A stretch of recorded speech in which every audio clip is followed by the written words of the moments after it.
जय हिंद दोस्तों, कैसे हैं आप सब। Welcome to the channel. दोस्तों, आज का ये वीडियो एक रिमाइंडर है। एक रिमाइंडर के तौर पे वीडियो लेके आया हूँ आप सभी को रिमाइंड कराने कि ये दो वैकेंसी लेके आया हूँ इस वीडियो में। ये जो दो वैकेंसी है काफ़ी अच्छी वैकेंसी है एंड काफ़ी इम्पॉर्टेंट है, जिसमें कि सारे मेरे दोस्त कवर होंगे, क्योंकि इसके लिए जो एलिजिबिलिटी क्राइटेरिया है वो ITI 10+2 BA BCom BSc BBA, तो ये सारे मेरे दोस्त जिन्होंने ये कर रखा है ये सभी इसके लिए एलिजिबल हैं। एंड ये जो दो वैकेंसी लेके आया हूँ जिसके बारे में मैं अभी बताऊँगा इस वीडियो में आगे, ये काफ़ी ज़बरदस्त है, काफ़ी अच्छी वैकेंसी है और नंबर ऑफ़ सीट भी काफ़ी अच्छा है। और क्वालिफ़िकेशन वाइज भी देखें तो क्वालिफ़िकेशन काफ़ी मिनिमम क्वालिफ़िकेशन मांगा है इन दो वैकेंसीज़ में। तो ये जस्ट एक रिमाइंडर है। ये वैकेंसीज़ को निकले हुए काफ़ी टाइम हो गया, 1 महीना 2 महीना ऐसे हो गया, पर मुझे लगा कि मैं एक रिमाइंडर वीडियो बनाऊं ताकि आप लोगों को रिमाइंड करा सकूं कि आपने ये फॉर्म फिल किया है अभी तक या नहीं। अगर नहीं किया है तो डू हरी, आप जाके उस फॉर्म को फिल कीजिए। इसका इन दोनों वैकेंसी का जो अप्लाई लिंक है वो मैं अपने डिस्क्रिप्शन में दे दूंगा। इनका जो PDF नोटिफिकेशन है उसका लिंक भी मैं अपने डिस्क्रिप्शन में दे दूंगा। आप वहाँ पे जाइएगा, पहले नोटिफिकेशन को अच्छे से पढ़िएगा, फिर आप अप्लाई कीजिएगा। तो अगर आपको पूछना है तो आप कमेंट बॉक्स में जाके वहाँ पूछ सकते हैं इस वैकेंसीज़ के बारे में। तो चलिए दोस्तों, without wasting any time video को शुरू करते हैं। बस उससे पहले आप सभी लोगों से एक रिक्वेस्ट है कि अगर आपने मेरे चैनल को सब्सक्राइब नहीं किया है तो प्लीज़ मेरे चैनल को सब्सक्राइब कर लीजिएगा, वीडियोज़ को लाइक किया कीजिएगा, शेयर किया कीजिएगा। एंड चलिए वीडियो को शुरू करते हैं। ये जो दो अमेजिंग वैकेंसीज़ मैं लेके आया हूँ जस्ट एक रिमाइंडर के तौर पे, इसके बारे में बात करते हैं। जो पहली वैकेंसी है दोस्तों, ये ONGC की तरफ से आई है। ONGC मतलब oil and natural gas corporation limited. ये जो ONGC है ये एक महारत्न कंपनी है। ये सेंट्रल गवर्नमेंट ऑफ इंडिया का एक इंटरप्राइजेज है एंड काफ़ी अच्छी कंपनी है। गैस एंड ऑयल के एरिया में फील्ड में ये काम करती है। एंड ये जो एप्लीकेशन जिसके लिए रिक्रूट कर रही है ONGC, ये अप्रेंटिस के पोस्टों के लिए रिक्रूटमेंट है इनका ONGC की तरफ से। और इसके एप्लीकेशन की स्टार्ट डेट की क्या बात करूं, मैं लास्ट डेट की बात करता हूं। जो लास्ट डेट है वो 22 मई 2022 है और ये भी एक्सटेंडेड है, इसीलिए मैं ये वीडियो लेके आया हूं, क्योंकि अब जो पहले जो इसका लास्ट डेट था वो 15 मई 2022 था, पर ONGC ने अभी इसको 1 हफ्ते के लिए एक्सटेंड किया है। तो ये 22 मई 2022 है। तो अगर अभी तक आपने इसके फॉर्म को नहीं फिल किया है तो 22 मई 2022 तक आप इसके फॉर्म को फिल कर सकते हैं। इसमें जो पोस्टें हैं वो बहुत सारी पोस्टें हैं, वेरियस पोस्टें हैं, मल्टीपल पोस्टें हैं। लाइक अकाउंट एग्जीक्यूटिव है, ऑफिस असिस्टेंट है, कंप्यूटर ऑपरेटर का है, सेक्रेटरियल असिस्टेंट का है, इलेक्ट्रीशियन है, इलेक्ट्रॉनिक मैकेनिक का है, फिटर है, मैकेनिकल डीजल है, वेल्डर है ना, मशीनिस्ट है, सिविल है। तो बहुत सारी पोस्टें हैं। तो जैसा मैंने आपको बताया कि जो भी मेरे दोस्त जिन्होंने ITI कर रखा है, जिन्होंने BA कर रखा है, BCom कर रखा है, उनके लिए बहुत अच्छी अपॉर्चुनिटी है। इसमें जो टोटल नंबर ऑफ़ सीटें हैं वो 3600 प्लस हैं, 3600 प्लस टोटल पोस्टें हैं। जो ये सीटें हैं ये बहुत सारे सेक्टर में डिवाइड किया है ONGC ने।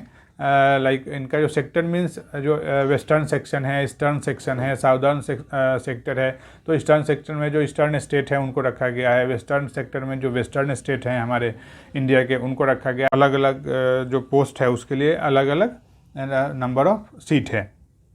तो आप एक बार नोटिफिकेशन को गो थ्रू होइएगा, फिर आप फॉर्म को फिल कीजिएगा। इसके लिए जो एज रखा है ONGC ने वो 18 to 28 ईयर्स है। पहले ये 24 रखा था पर बाद में ONGC ने इसको 28 किया है। तो जो ये भी एक आप नोट कीजिएगा कि जो भाई ये सोच रहे होंगे जो पहले इनका नोटिफिकेशन आया था उसमें 24 ही था, तो आप 24 पे मत जाइए, 28 के एज तक भी आप इसके लिए अप्लाई कर सकते हैं। एंड जो अपर एज में रिलैक्सेशन मिलता है गवर्नमेंट रूल के उस पर, वो आपको रिलैक्सेशन भी मिलेगा। इसके लिए जो एप्लीकेशन फ़ी है अगर बात करूं तो एप्लीकेशन फ़ी 100 रुपीज़ है। आप 100 रुपये दे के आप इसके लिए फॉर्म फिल कर सकते हैं। अगर दोस्तों इसके एजुकेशन क्वालिफिकेशन की बात करूं तो जो एजुकेशन क्वालिफिकेशन है, जैसा मैंने बताया, वेरियस पोस्टें हैं, मल्टीपल पोस्टें हैं, तो हर एक पोस्ट के लिए अलग अलग एजुकेशन क्वालिफिकेशन है। लाइक अगर अकाउंट एग्जीक्यूटिव की बात करूँ तो इसके लिए BCom होना चाहिए। ऑफिस असिस्टेंट के लिए BA या BBA होना चाहिए। दोस्तों अगर कंप्यूटर ऑपरेटर की बात करूं तो कंप्यूटर ऑपरेटर के लिए ITI होना चाहिए अपने ट्रेड में। एंड सेक्रेटरियल असिस्टेंट की बात करूं तो इसमें ITI इन ट्रेड होना चाहिए और स्टेनो इंग्लिश होना चाहिए।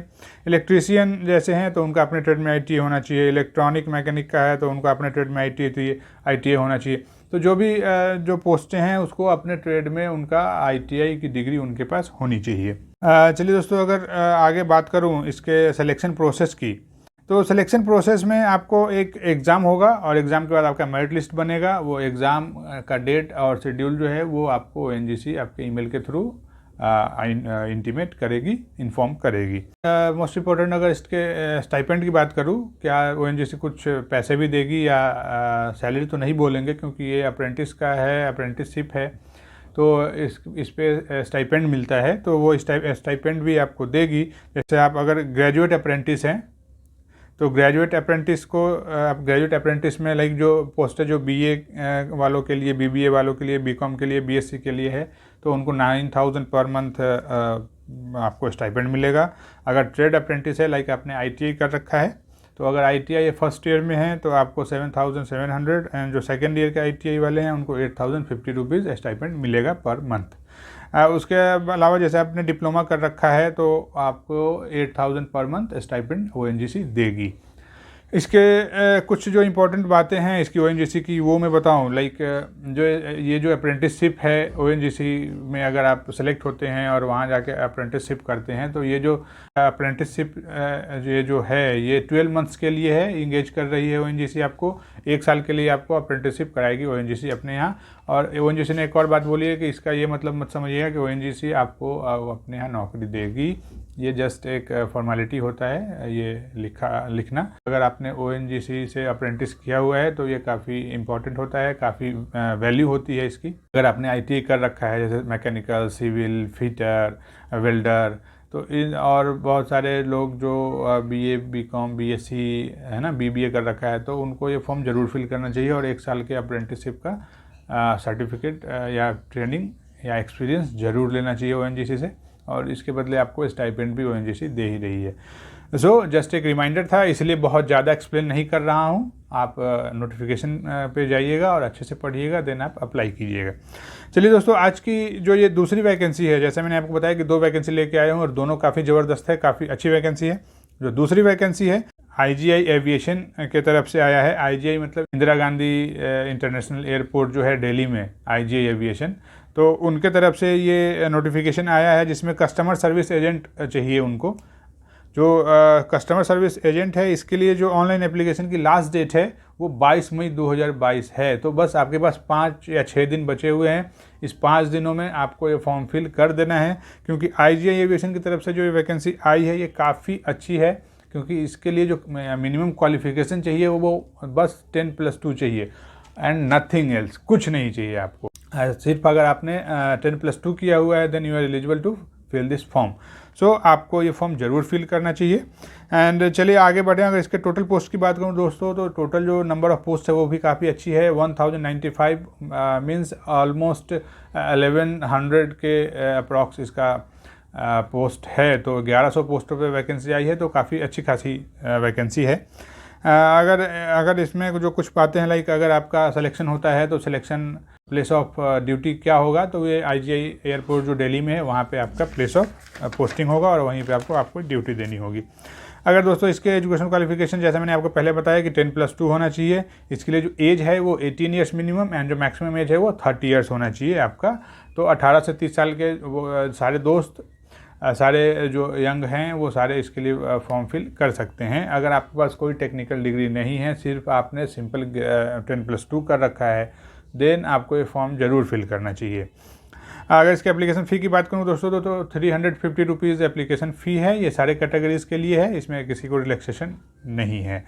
एंड इसके अगर सिलेक्शन प्रोसेस की बात करूँ तो जो सिलेक्शन प्रोसेस है वो रिटन एग्ज़ाम होगा, इंटरव्यू होगा एंड आपका डॉक्यूमेंट वेरिफिकेशन होगा, written plus interview plus DV. And दोस्तों अगर इसके मोस्ट इंपॉर्टेंट अगर इसकी सैलरी की बात करूं कि अगर आप सेलेक्ट होते हैं तो इसमें सैलरी क्या मिलती है, तो सैलरी है ये 15,000 to 25,000 के बीच में आपको सैलरी मिलेगी। 15,000 से 25,000 के बीच में सैलरी मिलेगी। तो सैलरी वाइज अगर देखें तो काफ़ी अच्छा है। आप अगर आपने 10+2 किया हुआ है सिर्फ और आपने आगे कुछ नहीं किया, या आपने आगे किया और अभी तक आप एक जॉब के सर्च में हैं कि आपको एक जॉब मिले, तो आपको ये फॉर्म ज़रूर फिल करना चाहिए। चलिए दोस्तों, अगर मोस्ट इम्पॉर्टेंट अगर इसके एग्ज़ाम पैटर्न की बात करूं कि एग्ज़ाम में क्या क्या पूछा जाएगा, क्योंकि जो सिलेक्शन है वो रिटन एग्ज़ाम के बेस्ड पे होगा, देन इंटरव्यू, देन डीवी होगा, डॉक्यूमेंट वेरिफिकेशन। तो इसका जो एग्ज़ाम पैटर्न है ये काफ़ी अच्छा है, काफ़ी बढ़िया है। जो ऑनलाइन एग्ज़ाम होगा, अगर उसकी बात करूं कि ऑनलाइन एग्ज़ाम में क्या क्या पूछा जाएगा, तो ऑनलाइन एग्ज़ाम में 4 सेक्शन है। 4 सेक्शन में जो पहला सेक्शन है वो जनरल अवेयरनेस का है। जीएस से आपको 25 क्वेश्चन पूछे जाएंगे 25 मार्क्स के। उसके बाद एक जो इसका सेक्शन है वो एविएशन नॉलेज आपके पास होना चाहिए। तो अगर आप फॉर्म फिल करते हैं तो एविएशन के बारे में आप कुछ जानकारी इकट्ठा कर लीजिए, आप कुछ पढ़ लीजिए, ये आपको फ़ायदा देगा। जैसे आईजीआई के बारे में, आईजीआई एविएशन के बारे में, आईजीआई एयरपोर्ट के बारे में, या फिर एरोप्लेन और जो भी चीज़ें हैं वो उनके बारे में आप कुछ जानकारी हासिल कर लीजिए। इसके बाद जो तीसरा इसमें सेक्शन है वो इंग्लिश नॉलेज का है या इंग्लिश लैंग्वेज का है। उसमें 25 क्वेश्चन होंगे 25 मार्क्स का। एंड जो फोर्थ एंड लास्ट जो है ये एप्टीट्यूड एंड रीजनिंग का है। तो ये बस इजी है, नॉर्मल है। ये भी 25 क्वेश्चन 25 मार्क्स का है। टोटल नंबर ऑफ क्वेश्चन होगा वो 100 होगा। जो टोटल मैक्सिमम मार्क्स है वो 100 मार्क्स है। एंड जो टाइम का ड्यूरेशन है वो 1.5 आवर का है। मतलब 90 मिनट में आपको 100 क्वेश्चन सॉल्व करने हैं। ये 100 मार्क्स आपको मिलेगा। जो मेरिट लिस्ट बनेगा वो ऑन द बेसिस ऑफ आपका जो परफॉर्मेंस है रिटन एग्जाम में एंड इंटरव्यू में आपका परफॉर्मेंस है, ये दोनों देख के आईजीआई एविएशन मेरिट लिस्ट बनाएगी। एंड उस मेरिट लिस्ट के बेस पे आपका सिलेक्शन कस्टमर सर्विस एजेंट के लिए होगा। तो आप ये ध्यान रखिएगा कि रिटन एग्ज़ाम में आपका परफॉर्मेंस अच्छा होना चाहिए एंड आपका जो इंटरव्यू होगा वो भी अच्छा जाना चाहिए। एक और जो कुछ एक ख़ास पॉइंट है इसमें आईजीआई की तरफ से कि इसमें कोई नेगेटिव मार्किंग नहीं है। तो आप बेझिझक क्वेश्चन आप अटैम्प्ट कर सकते हैं, कोई नेगेटिव मार्किंग नहीं है। आप क्या कहते हैं उसको, आप रिस्क ले सकते हैं, आप तुक्का भी लगा सकते हैं। जिन भाइयों को तुक्का लगाने का एक्सपीरियंस है या जिनको आता है, तो आप इसके लिए फॉर्म फिल कीजिए। ये काफ़ी अच्छी वैकेंसी है दोनों। ये जो दोनों वैकेंसी लेके आए हूँ ये जस्ट फॉर रिमाइंडर है, बहुत ज़्यादा एक्सप्लेन नहीं कर रहा हूँ ताकि वीडियो काफ़ी लंबी हो जाएगी। और दोस्तों आपको पता है वीडियो लंबी हो जाती है तो फिर कोई देखता नहीं है बहुत ज़्यादा लंबा वीडियो को। तो इसलिए जस्ट ये एक जो कुछ मोस्ट इम्पॉर्टेंट पॉइंट था वो मैं बता रहा हूँ आपको। अगर इन दोनों वैकेंसीज़ के बारे में कुछ पूछना हो तो आप कमेंट बॉक्स में जाके वहाँ पे पूछ सकते हैं। एंड इन दोनों का जो अप्लाई लिंक है, नोटिफिकेशन लिंक, मैं अपने डिस्क्रिप्शन में दे दूँगा। आप वहाँ पे जाइए, पहले नोटिफिकेशन को अच्छे से पढ़िए, देन आप अप्लाई कीजिए। तो दोस्तों आज के इस वीडियो में इन्हीं दो नोटिफिकेशन पे, इन्हीं दो वैकेंसीज़ पे बस रिमाइंड कराना था। आई होप आपको ये वीडियो इन्फॉर्मेटिव एंड अच्छा लगा होगा। जिन भाइयों ने अभी तक इस फॉर्म को नहीं फिल किया है तो वो इस फॉर्म को फिल कर सकते हैं इफ़ यू आर एलिजिबल। सो दोस्तों आज के इस वीडियो में बस इतना ही। आगे फिर किसी नई वीडियो में किसी दूसरे नई वैकेंसीज़ के साथ आता हूँ, आपको फिर से इन्फॉर्म करता हूँ। सो टिल देन, जय हिंद।